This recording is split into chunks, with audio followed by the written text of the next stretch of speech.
Harris Dickinson சாம் கதாபாத்திரத்தில் மனுஷன் வந்து பின்னி படல் எடுத்திருக்காருன்னு சொல்ல முடியும்.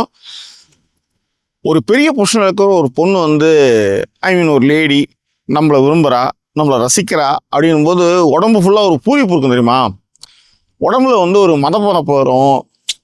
நம்ம கொண்டாடப்படுறோம், நம்மளுடைய கண் பார்வைக்காக வந்து அங்கே ஒரு ஜீவன் வந்து காத்திருக்கு அப்படின்னும் போது ஒரு ஃபீல் ஒன்று இருக்கும். அந்த ஃபீலை ஒரு நமுட்டு சிரிப்பு மூலமாக வெளிப்படுத்துறதுன்னு ஒன்று இருக்குல்ல. இந்த உலகமே நம்ம காலில் இருக்க மாதிரி ஒரு ஃபீல் இருக்கும்ல. இந்த ஃபீலை சாம் கதாபாத்திரத்தில் ஹாரிஸ் டிக்கன்சன் வந்து அவ்வளோ அற்புதமாக வெளிப்படுத்திருந்தாரு. சான்ஸே கிடையாது, உண்மையிலே மிரட்டிட்டார் மனுஷன். அடுத்ததா ஆண்டனோ பேண்டரஸ். அவர் இந்த வயசுலேயும் பின்றார்.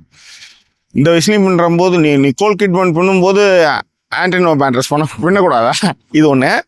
ரெண்டாவது, ஜேக்கப் கதாபாத்திரத்தில் ஒரு சீன், ஒரு விஷயத்த பொண்டாட்டிக்காரி கன்ஃபர்ஸ் பண்ணுறா. அந்த கன்ஃபர்ஸ் பண்ணும்போது ஒரு இயலாமை, ஒரு ஆற்றாமை, இதெல்லாம் வச்சுக்கிட்டாடி என் கூட இருந்த, இதெல்லாம் வச்சுக்கிட்டாடி என் கூட பழகினேன், இதெல்லாம் வச்சுக்கிட்டாடி எனக்கு சூறு போட்ட, இதெல்லாம் வச்சுக்கிட்டாடின்ற ஒரு கோபம் வரும்ல.